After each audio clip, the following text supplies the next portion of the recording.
የአሜሪካ የፖለቲካ ልብና የዓለም የዲሞክራሲ ተምሳሌት ተደርጋ የምትወሰደው ዋሽንግተን ዲሲ ዛሬ በታሪኳ አይታው የማታውቀው አስደንጋጭ ትዕይንትን አስተናጋጅ ሆናለች።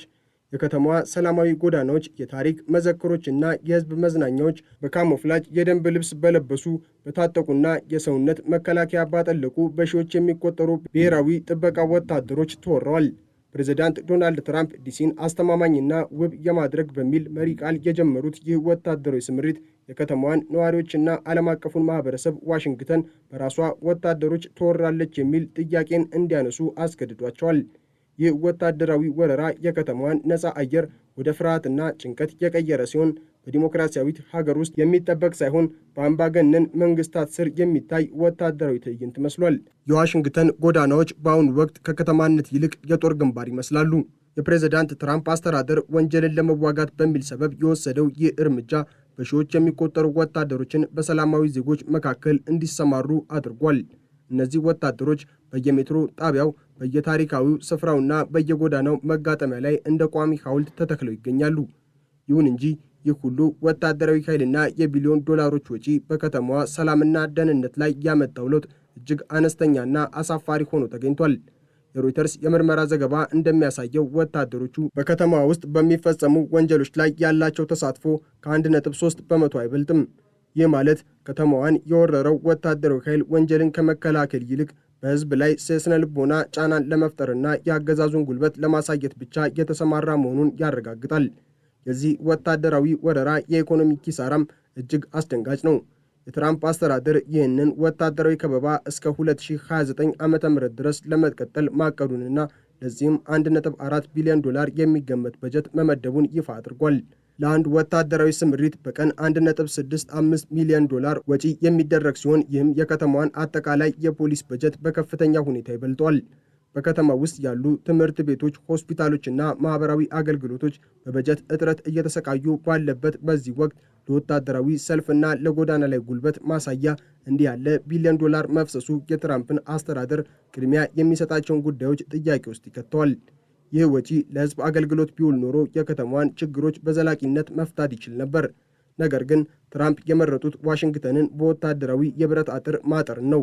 በወታደራዊ ወረራ ውስጥ የሚታየው ትልቁ ቅራኔ ወታደሮቹ የሚሰማሩባቸው አካባቢዎች ምርጫ ነው። በስታቲስቲክስ እንደተረጋገጠው ወታደሮቹ በብዛት የሚሰማሩት በሀብታሞች ነጭ አሜሪካውያን በሚኖሩባቸውና ቱሪስቶች በሚበዙባቸው የአስተዳደር ማዕከላት አካባቢ ነው። ይሁን እንጂ በከተማ ውስጥ 82 በመቶ የሚሆኑት ግድያዎች የሚፈጸሙባቸውና ከፍተኛ የወንጀል መጠን ባለባቸው ድሃና ጥቁር አሜሪካውያን በሚኖሩባቸው ሰፈሮች ውስጥ ወታደሮች ፈጽሞ አይታዩም። ይህ የሚያሳየው ወታደራዊ ወረራ ወንጀልን ለመከላከል ሳይሆን የተመረጡ የህብረተሰብ ክፍሎችንና የመንግስትን ቢሮዎች ለመጠበቅ የታለመ የመደብ ጥበቃ መሆኑን ነው። በድሃው የከተማዋ ክፍል የሚኖሩ ዜጎች ወታደሮቹን ዓመቱን ሙሉ አላየናቸውም ሲሉ፣ በሀብታሞቹ ሰፈር ግን ወታደሮች እንደ ጌጥ በየጎዳናው ቆመው ይስተዋላሉ። ይህ በትራምፕ አስተዳደር ስር ያለውን ጥልቅ የማህበራዊና የዘር ክፍፍል ይበልጥ የሚያጎላና ዲሞክራሲያዊ እኩልነትን የሚንድ ክስተት ነው። የወታደሮቹ በጎዳናዎች ላይ መገኘት በከተማዋ ነዋሪዎች ዘንድ የፈጠረው ስሜት ከሰላም ይልቅ ፍርሃትን ነው። ሬቨረንድ ዊሊያም ያንግ የተባለ ነዋሪ እንደገለጸው ይህ የዲሞክራሲ ዋና ከተማ ሊጠበቅበት የሚገባ መንገድ አይደለም። ወታደሮች በጎዳናዎች ላይ ሲሰለፉ ማየት በሁላችንም ውስጥ ፍርሃት እንዲነግስ የማድረግ ዘዴ ነው። ዋሽንግተን ዛሬ ልክ እንደተከበበች ምሽግ ሆናለች። ሰላማዊ ዜጎች ወደ ስራቸው ሲሄዱ፣ ልጆች ወደ ትምህርት ቤት ሲያመሩና ቱሪስቶች ከተማዋን ሲጎበኙ በየጥቃቅን እርምጃዎቻቸው የታጠቁ ወታደሮችን ያያሉ። ይህ ሁኔታ ዋሽንግተንን ከነጻነት ከተማነት ወደ ክፍት እስር ቤትነት ቀይሯታል። ወታደሮቹ የሚሰጡት አገልግሎትም ከክብራቸው ጋር የማይመጣጠንና አስቂኝ ሆኖ ተገኝቷል። ከባድ ወንጀሎችን ከመከላከል ይልቅ የፒዛ ሌባ ሲያሳድዱ $7 የሚያወጣ ደረቅ ስጋ ከፋርማሲ የወሰደን ሰው ሲከቡ ወይንም ያለ ክፍያ የለስላሳ መጠጥ የጠጣችን ሴት በ6 ሆነው ሲይዙ ይታያሉ። ይህ የዓለም ሀያለው ሀገር ወታደሮች የተሰጣቸው ተልዕኮ የውትድርናውን ሙያ የሚያዋርድና የሀገሪቱን ክብር ዝቅ የሚያደርግ ነው። ሌላው አሳዛኝ ክስተት ወታደሮቹ በሰላማዊ ዜጎች ላይ የሚፈጸሙ አሰቃቂ ጥቃቶችን ዝም ብለው የመመልከታቸው ጉዳይ ነው። በአንድ የምሽት ክበብ ደጃፍ ላይ አንዲት ወጣት ሴት በአሰቃቂ ሁኔታ በወንድ ስትደበደብና በጫማ ስትረገጥ በአቅራቢያው የነበሩ 15 የሚሆኑ የብሔራዊ ጥበቃ አባላት ቆመው ዝም ብለው ሲመለከቱ እንደነበር የፖሊስ መዝገቦች ያረጋግጣሉ።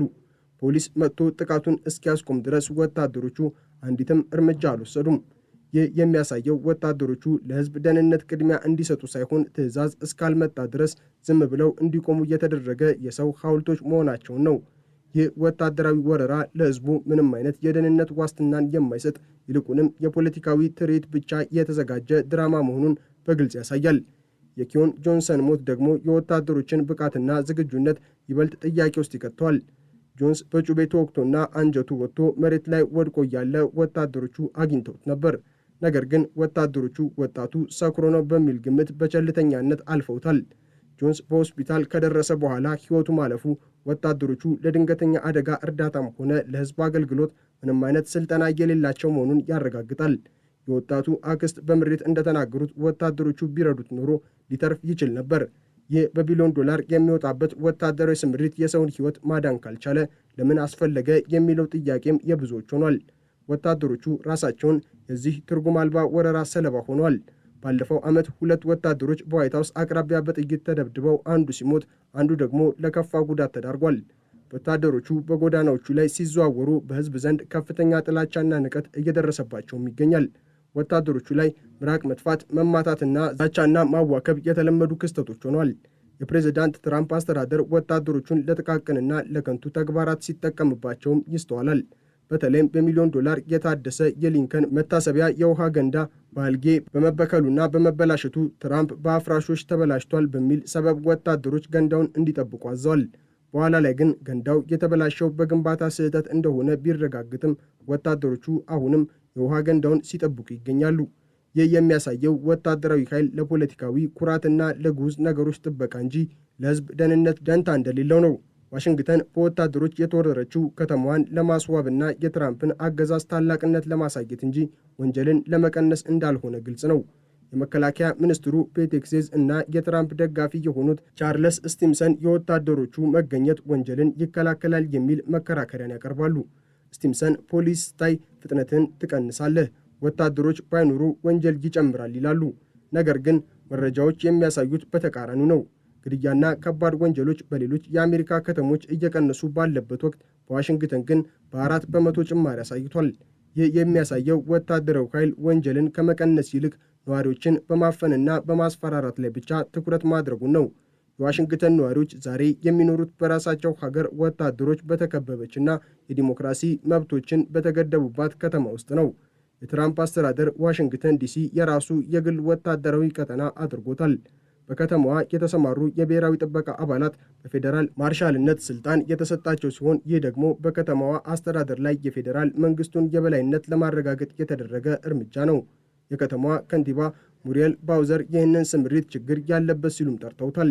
ብዙዎች እንደሚስማሙት ትራምፕ ዋሽንግተንን በወታደራዊ ኃይል የከበቡት ከተማዋን ለመጠበቅ ሳይሆን የዲሞክራቲክ ፓርቲ መሸሸጊያ የሆነችውን ከተማ ስርዓት ለማስያዝና የራሳቸውን የብረት እጅ አገዛዝ ለማሳየት ነው። ይህ በታሪክ ተወዳዳሪ የሌለው ወታደራዊ ወረራ የአሜሪካን ሕገ መንግስታዊ መርሆችም የሚጻረርና የዜጎችን ነጻነት የሚጋፋ ነው። ወታደሮቹ በጎዳናዎቹ ላይ የሚሰሩት ሥራ ወታደራዊ ጨዋነትንና ስነ ምግባርን የሚጻረር ሆኖም ይስተዋላል። በአንድ በኩል ለከባድ ወንጀሎች ዝምታን መምረጥ፣ በሌላ በኩል ደግሞ ጥቃቅን ጥፋቶችን የፈጸሙ ሰዎችን በቡድን ከቦ መያዝ ወታደራዊ ኃይሉን ዓላማ ያዛባል። ሬቨረንድ ኖርማን ኒክሰን እንደገለጹት ሰዎችን ከመላው ሀገሪቱ አምጥተው እዚህ አከማችተዋል። ወታደሮቹ የፖሊስ ሥራ ከመስራት ይልቅ ሕዝቡን በማዋከብ ላይ ተጠምደዋል። ወጣቶች ከምሽት ሰዓት በኋላ ወደ ሜትሮ ጣቢያ እንዳይገቡ በወታደሮች መከልከላቸውና በቡድን ሆነው ጎዳናዎችን መዝጋታቸው ዋሽንግተን በሰላም ጊዜ ወታደራዊ አገዛዝ ስር እንዳለች ያስቆጥራታል። ይህ ወታደራዊ ወረራ የሚያስከትለው ማኅበራዊ ቀውስ ለዓመታት የሚቆይ ጠባሳን ሊተው ይችላል። በሕዝብና በመንግሥት መካከል ያለው እምነት እየጠፋ ሲሆን ወታደራዊ ኃይሉ እንደ ጠባቂ ሳይሆን እንደ ወራሪ መታየቱ ለሀገሪቱ አንድነት ትልቅ አደጋ ነው። ትራምፕ ይህንን ስምሪት እስከ 2029 ለመቀጠል መወሰናቸው ዋሽንግተን ለሚቀጥሉት ዓመታት የጦር ሰፈር ሆና እንደምትቆይ ያረጋግጣል። በቢሊዮን ዶላር የሚወጣበት ይህ ፕሮጀክት ውጤቱ ግን የዜጎችን መብት በግፈፍና ፍርሃትን ማንገስ ብቻ ሆኗል። የከተማዋ ፖሊስ ኃይል ከወታደሮቹ ጋር ባለው ግንኙነት ላይም ግልጽነት የለም። ወታደሮቹ ወንጀል ሲመለከቱ ፖሊስን ከመጥራት ባለፈ እርምጃ እንዲወስዱ አለመፈቀዱ ስምሪቱን ይበልጥ ትርጉም አልባ ያደርገዋል። በተጨማሪም ወታደሮቹ በተሰማሩባቸው አካባቢዎች የሚታየው የዘርና የመደብ ልዩነት የአሜሪካን ማኅበራዊ ፍትሕ ጥያቄ ውስጥ ይከተዋል። ወታደሮቹ በሀብታሞቹ ሰፈር ሲሰማሩ፣ ድሆቹ ግን ለወንጀል ተጋልጠው እንዲቀሩ መደረጉ የመንግሥት ግዴታን ወደ ጎን የተወ እርምጃ ነው። ትራምፕ ዲሲን ውብና ደህንነቱ የተጠበቀ እናደርጋለን ሲሉ ውበትና ደህንነት የተባለው በተመረጠው የህብረተሰብ ክፍሎች ብቻ መሆኑን በምድር ላይ ያለው እውነታ ያረጋግጣል። የወታደራዊ ወረራ የከተማዋን ነፃነት የቀበረና በምትኩም የፖለቲካዊ ትዕይንትና ወታደራዊ ጉልበትን ያነገሰ የታሪክ ጥቁር ነጥብ ሆኖ ይመዘገባል። የዋሽንግተን ጎዳናዎች ዛሬ በገዛ ሀገሯ ወታደሮች ተወራ በቢሊዮን ዶላር የሚቆጠር ሀብት እየፈሰሰባት፣ ነገር ግን ነዋሪዎቿ ከፍርሃትና ከወንጀል ያልዳኑባት ከተማ ሆናለች። የዶናልድ ትራምፕ ወታደራዊ ስትራቴጂ ወንጀልን ከመከላከል ይልቅ የዲሞክራሲያዊ ስርዓቱን ምሰሶች እየናደ ይገኛል። ወታደሮቹ የፒዛ ሌባ ሲያሳድዱ፣ የውሃ ገንዳ ሲጠብቁ መዋላቸው የሀገሪቱን ወታደራዊ ክብር ዝቅ አድርጎታል። ይህ ሁኔታ እስከ 2029 ድረስ እንዲቀጥል መታቀዱ ዋሽንግተን ለሚቀጥሉት ዓመታት የጦር ቀጠና ሆና እንደምትቆይ ያረጋገጠ ጉዳይ ነው። በጎዳናዎቹ ላይ የሚሰማው የወታደሮች የጫማ ኮቴ የሕገ መንግሥቱና የነፃነት ድምፅን እያጠፋው ነው። ይህ ወታደራዊ ወረራ ዋሽንግተንን ከዓለም አቀፍ የዲሞክራሲ ማዕከልነት ወደ ወታደራዊ አገዛዝ ላቦራቶሪነት ቀይሯታል። ትራምፕ በወሰዱት በዚህ አክራሪ እርምጃ ከተማዋን በወታደራዊ የብረት አጥር ከበው የዜጎችን መብትና ነፃነት መስዋዕት አድርገዋል። በቢሊዮን የሚቆጠር ገንዘብ በከንቱ ትዕይንት እየፈሰሰ፣ ህዝቡ ግን በገዛ ከተማው እንደ ባዕድ እየታየ ይገኛል። ይህ ታሪክ ዋሽንግተን በወታደሮች የተወረረችበትና የዲሞክራሲ ተስፋዋ የጨለመበት አሳዛኝ ምዕራፍ ሆኖም ይቀጥላል። ዓለም ይህንን ትዕይንት በትዝብትና በስጋት እየተመለከተ ሲሆን፣ የአሜሪካ ህዝብ ደግሞ ዋና ከተማዬ ከወታደሮቹ መቼ ትላቀቃለች የሚለውን ጥያቄ በጭንቀት እየጠበቀ ነው። ዋሽንግተን በወታደሮች ተወራለች። ይህ ወረራ ደግሞ ከውጭ ጠላት ሳይሆን ከውስጥ የመጣ በቢሊዮን ዶላር የሚደገፍና የዲሞክራሲን ትርጉም የቀየረ የታሪክ ጥቁር ጠባሳ ሆኖ ይመዘገባል። ትራምፕ የመረጡት መንገድ የሰላም ሳይሆን የጉልበት፣ የደህንነት ሳይሆን የፍርሃት መንገድ ሆኖ በከተማዋ ጎዳናዎች ላይ በየቀኑ ይገለጣል።